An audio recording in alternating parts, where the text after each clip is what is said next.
Olá, muito boa tarde. Em contexto de crise económica, política e social, os portugueses são chamados a votar. Somos desafiados a participar na construção da sociedade, equacionando o voto entre indicadores de desânimo ou, pelo menos, muitas incertezas. Uma temática que tem merecido a análise do padre Hermínio Rico, hoje convidado do programa Eclésia.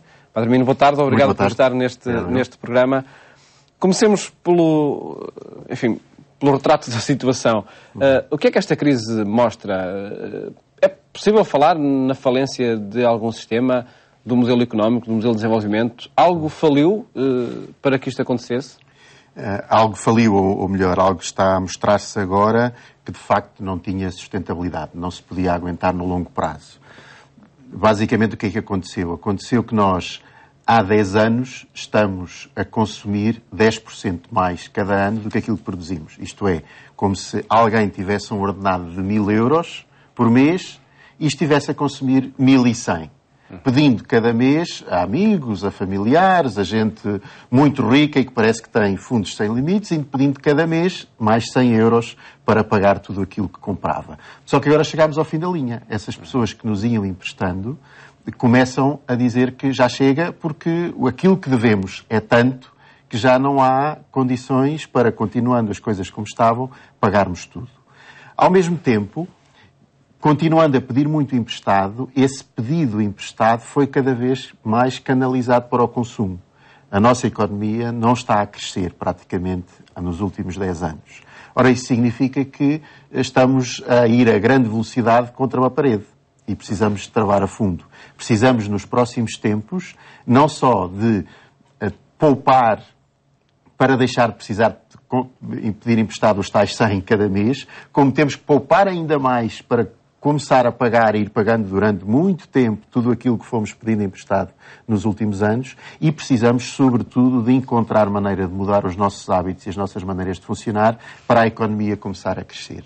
Nós somos uma economia desenvolvida, mas ainda não tão desenvolvida como as mais desenvolvidas. Ainda com problemas de injustiça social muito grandes e com muitas desigualdades, que só se conseguem ir resolvendo se de facto houver crescimento, porque o novo que vai aparecendo vai-se podendo distribuir de uma forma que vai minorando as dificuldades de alguns.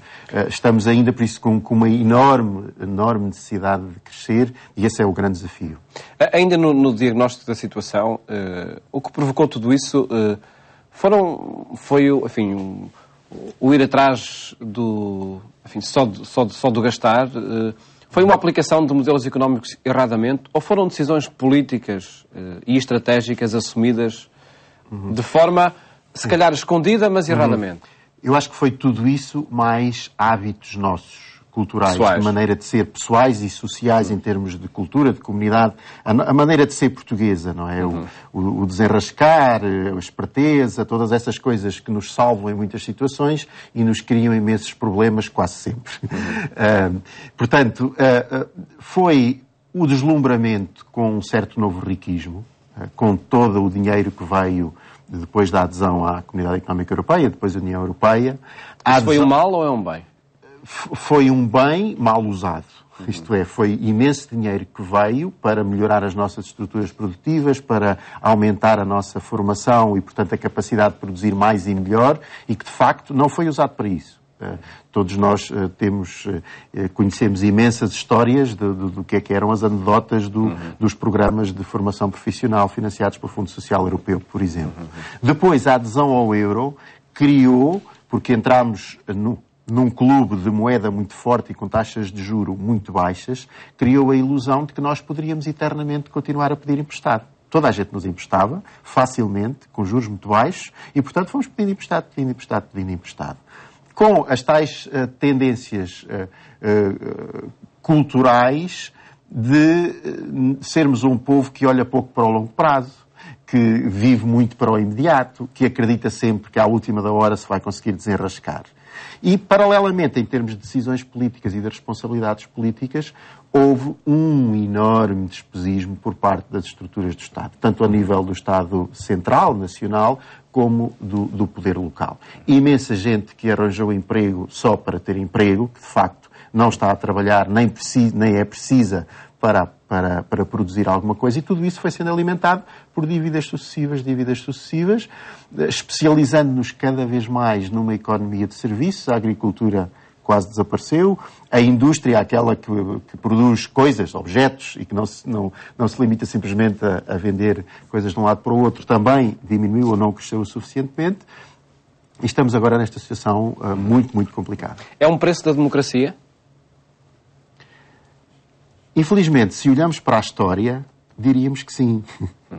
Porque desde o início do século XIX, com exceção daqueles 40 e muitos anos de ditadura, esta foi a tendência. Foi os governos democráticos que tiveram, ainda nos anos finais da monarquia, na Primeira República, a situação mais perto desta, mais grave, mas semelhante a esta em que estamos, aconteceu no final do século XIX, com a bancarrota mesmo, onde deixámos de ter dinheiro para pagar os empréstimos que tínhamos pedido ao estrangeiro. Parece ser uma certa sina da democracia. Não acredito que seja uma coisa determinística. Acho que tem mais a ver com o nosso modo de ser como povo e, sobretudo, a grande dificuldade em irmos contra hábitos instalados e contra pequenos poderes corporativos que, de facto, dominam o funcionamento da nossa sociedade em termos políticos e político-económicos. Isso acontecia muito com os caciquismos e com uma pseudo-democracia, que, de facto, não era uma democracia no século XIX, e acho que está, ou aconteceu nas últimas décadas novamente, com poderes desproporcionados ou de corporações profissionais ou mesmo de grupos económicos que vivem à sombra do Estado. E esses poderes acabaram por ir defendendo os seus interesses e continuam a procurar defender os seus interesses. Continua a ser esse de facto um problema, para identificar esses grupos, eles onde é que se situam? E sobretudo, que formas é que há para que o fim aconteça? Não é? Essa é a grande dificuldade. Repare só, não deixa de ser uma enorme vergonha para nós, e quase ridículo, que meia dúzia de técnicos vindos da Europa, do FMI, da União Europeia e do Banco Central Europeu, em menos de 3 semanas, num documento com pouco mais de 30 páginas, tenham feito o diagnóstico e tenham identificado todas as medidas que é preciso tomarmos para resolver a questão. E nenhuma daquelas coisas caiu do céu, nem foi uma grande invenção. Tudo aquilo ia sendo repetido por comentadores, tinha sido apontado por especialistas, os próprios partidos e políticos, em diferentes circunstâncias, normalmente quando estão na oposição, apresentam essas medidas, mas depois chega-se lá ao poder e não se é capaz de fazer. E isso é a responsabilidade? É responsabilidade de... Ou irresponsabilidade. É irresponsabilidade daqueles que estão a defender os seus próprios interesses. Há um enorme déficit de sentido de bem comum na cultura portuguesa em geral. Há um enorme déficit nos detentores de cargos políticos. E reparem, cargos políticos no sentido mais lato. Não são só aqueles que são eleitos, são os que estão a administrar empresas públicas, são os que têm responsabilidades em institutos públicos, etc., que vivem muito para si próprios e com um enorme desprezo para a sustentabilidade a longo prazo dos próprios sistemas e para as faixas da população mais desfavorecidas. E depois nós, a nível geral, entramos no mesmo, porque de facto nós criticamos as pessoas que estão nessas posições porque nós não estamos nas mesmas posições. Ao nosso nível de cada um de nós português, continuamos a viver com o mesmo tipo de atitude e de critério, a defender o privilégio, a procurar encontrar a maneira, através de uma cunha ou de uma vantagem que conseguimos. Essa é a grande mudança que nós precisamos, como povo, como nação. E essa é a mais difícil das mudanças. Lendo as 34 páginas do famoso documento da Troika, eu leio aquilo e chego. Isto é tão fácil de fazer e, por outro lado, é tão difícil para os portugueses fazerem. Porque eu acho que a maior parte dos portugueses lê aquilo e a primeira coisa não é vamos lá ver então como é que é a forma mais direta e com menos custos para todos de levarmos isto à prática. O português lê aquilo e vamos lá ver como é que eu consigo escapar a isto que me vai ser, ou que parece que me vai ser pedido. Enquanto nós estivermos nesta mentalidade, vamos resolvendo problemas no imediato. Até podemos parecer muito aplicadinhos e bons alunos durante 2 ou 3 anos e depois o mesmo problema vem. Aliás, o FMI está cá para a 3ª vez. Pois, e não há muito tempo, não é? Sim, exatamente. E não há muito tempo. Mas, de facto, a pergunta impõe-se, isto leva-nos até onde? Por vezes nós ouvimos falar de algum poderio militar que pudesse surgir, enfim, algum pulso mais forte por parte de algum líder político. Essa é uma ameaça? Acho que não, já não estamos nesse tempo. A União Europeia garante Sim, eu acho que o que nos levará é a ficarmos aquilo que já estamos a ser, de facto. Dependentes, completamente dependentes. Estamos a impor as medidas, não é? Escreve-se nos jornais, sem as pessoas sequer pestanejarem, que nós vamos eleger um novo governo e depois, quando o novo governo for eleito, a Troika vem cá verificar se o programa de governo, de facto, está de acordo com os contratos que o Estado português assinou. Isto é um atestado de minoridade, isto é sermos um protetorado da Europa. Eu acho que é por aí que vai.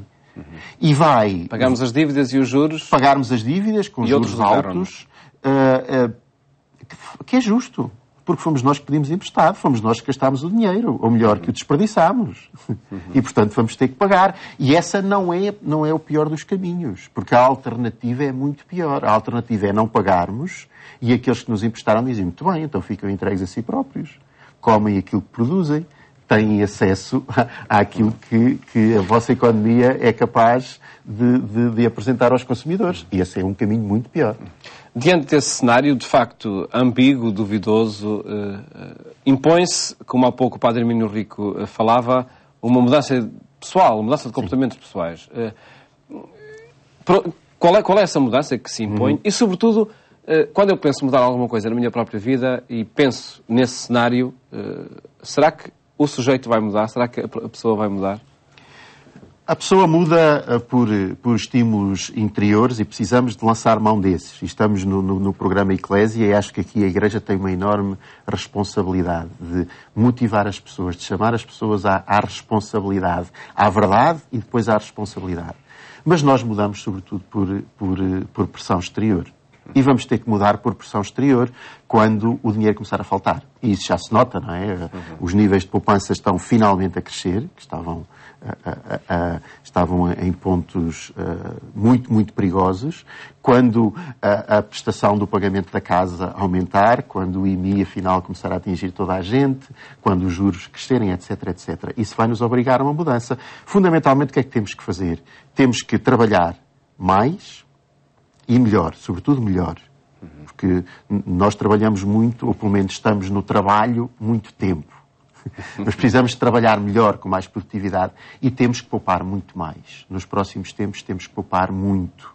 Nós vivemos durante 10 anos gastando por nós, pela geração dos nossos filhos e dos nossos netos. Agora vamos ter que começar a poupar para pagar isso tudo. E depois precisamos de assumir as responsabilidades. De uma vez por todas, deixemos-nos de ser espertos e passemos a ser inteligentes. No sentido de que, se não temos, não podemos gastar. Se não é acessível a todos, eu não posso estar à procura de uma maneira para eu conseguir o privilégio de conseguir para mim. Se mudarmos assim, então acho que as nossas qualidades virão ao de cima. A isso chama-se sacrifício ou chama-se bom senso? Há atitudes dessas? Chama-se bom senso.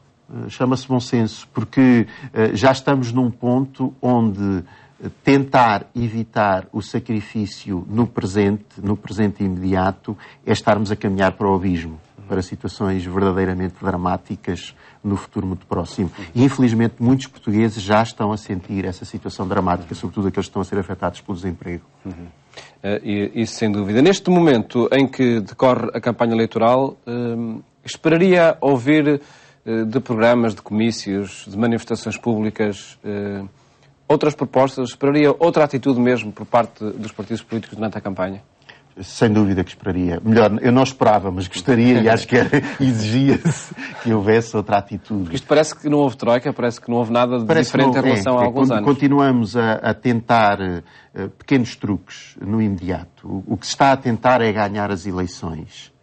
E, portanto, para isso vale tudo. Vale manter as más notícias o máximo possível escondidas, dourar as notícias exigentes e de sacrifícios da forma mais atrativa possível, fazer promessas absolutamente irrealistas e demagógicas, e aquilo que precisamos é de falar a verdade. Porque precisamos de falar verdade olhando para a frente, para o longo prazo. Nós vamos ter que sacrificar-nos bastante nos próximos 5 ou 10 anos. Mas se o fizermos bem, poderemos finalmente lançar as bases para um futuro de crescimento e desenvolvimento económico, de mais bem-estar, de maior distribuição de recursos, sobretudo para os que mais precisam. E é para aí que temos que olhar. Obviamente que isto é uma mensagem que vai contra o que as pessoas desejam. Eu espero que as pessoas, pelo menos, acordem ainda antes dos políticos. Não há muita margem de escolha do governo. Qualquer que seja o governo que vier a partir do dia 5, vai ter que fazer aquilo que está nas tais 34 páginas do documento da Troika.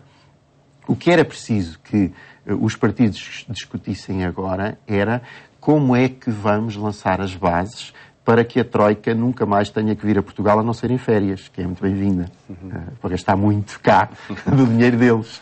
Mas não é isso que, infelizmente, estamos a discutir. Continuamos a discutir a vantagem pequena do curto prazo. Voltamos aos traços culturais mais negativos do povo português, não é? É preferir a pequenina vantagem imediata e mesmo que isso seja uma forma de hipotecar o futuro sustentável e verdadeiramente de crescimento e desenvolvimento.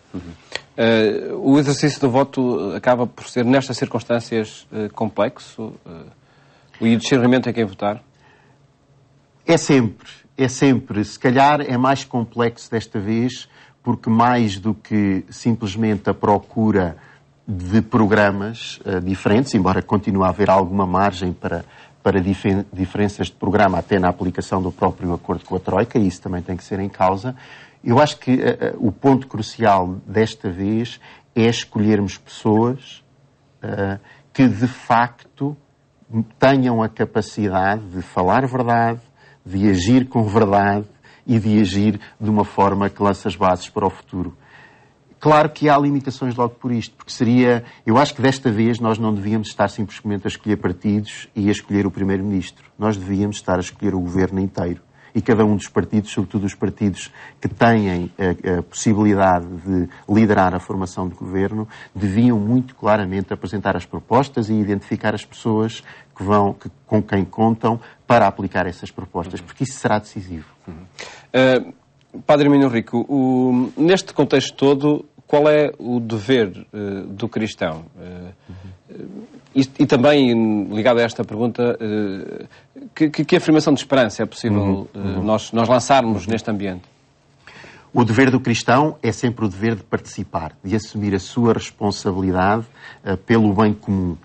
E o bem comum é mais do que simplesmente a soma dos pequeninos bens e interesses particulares. Há coisas que têm que ter a prioridade para construirmos no global uma situação que depois permita ajudar e prover às necessidades de cada um. É olhar para o bem comum, com uma particular preocupação pelos mais desfavorecidos. E estamos num contexto onde isso é extremamente importante. Em situações de crises como esta, em situações de recessão, isto é, onde a economia está a recuar, onde produzimos cada vez menos e há menos dinheiro, os mais fracos são os primeiros a sofrer. Porque são aqueles que têm menos estruturas para se agarrarem, são os que têm menos capacidade de reivindicação e, portanto, quem fala mais alto, quem protesta mais poder tem, mais capacidade tem para manter os seus privilégios. Os fracos são excluídos imediatamente, perdem o emprego mais depressa, perdem os apoios sociais e, portanto, o cristão tem que olhar também para a defesa daqueles que têm menos voz. E depois tem que assumir as suas responsabilidades. Eu acho que este é um tempo para todos assumirmos as nossas responsabilidades, ao nível político e ao nível económico. O investimento é fundamental. Quem tem dinheiro e quem tem possibilidade de criar emprego, nesta altura tem uma responsabilidade enorme de criar emprego produtivo, que de facto ajude a economia a crescer e dê trabalho às pessoas. A esperança, de onde é que vem a esperança? A esperança vem daquilo que somos. vem do mais fundo de nós, vem daquelas bases, daqueles fundamentos onde encontramos a razão de ser e a força para nos superarmos. Nós estamos num momento em que precisamos nos superar. E aí, os cristãos têm que ir buscar essa esperança à força do Espírito que os anima e que lhes dará força de criatividade e de ousadia. De forma muito prática, interessa dizer que não vivemos só para comprar isto ou ter aquilo? Não. Acaba por ser a mudança de paradigma, se calhar. É, mudança de paradigma. Há muita gente que ainda está aquém, que ainda precisa de ter mais dinheiro para comprar aquilo que precisa. Mas há muitíssima gente também em Portugal, nos últimos anos, que desperdiçou muito dinheiro. Nós não precisamos todos de ir, todos os anos, fazer férias no estrangeiro ou ir descobrir praias em Cuba ou no Brasil. Temos ótimas praias em Portugal. Nem é a viagem ao centro comercial ou o consumo do último modelo de gadget eletrónico, seja um telemóvel ou uma televisão, que nos vai trazer a felicidade. Precisamos também de aprender por aí que a felicidade, a esperança e a construção de um futuro para os nossos descendentes passa por outro tipo de valores. E é esses que temos que nos agarrar. Neste mundo político e neste momento, é um risco o seguir populismos antipolíticos de desistência e de afastamento da política? É sempre um risco. É sempre um risco. Obviamente que os políticos têm a responsabilidade proporcional aos cargos que tiveram. Mas a responsabilidade por esta crise é de todos nós. É a responsabilidade, porque a dívida, aquele dinheiro que temos que pagar ao estrangeiro, algum dele foi pedido pelo Estado por responsabilidade dos que estavam no governo. Muito outro foi pedido pelos bancos e pelas empresas, e os bancos para emprestarem aos particulares, a nós. E fomos nós que andámos a viver de crédito, e fomos nós que deixámos de pôr dinheiro no banco em poupança, e portanto todos nós somos responsáveis por isso. Fica então esse desafio, enfim, e a resposta, sobretudo, para dar também através de um voto, pelo menos. Padre Mino Rico, muito obrigado por ter estado neste programa, onde quisemos analisar o contexto em que Portugal vive, cuja mudança depende de todos, nomeadamente do voto de cada português. Desejo-lhe um bom fim de tarde. Até amanhã, se Deus quiser.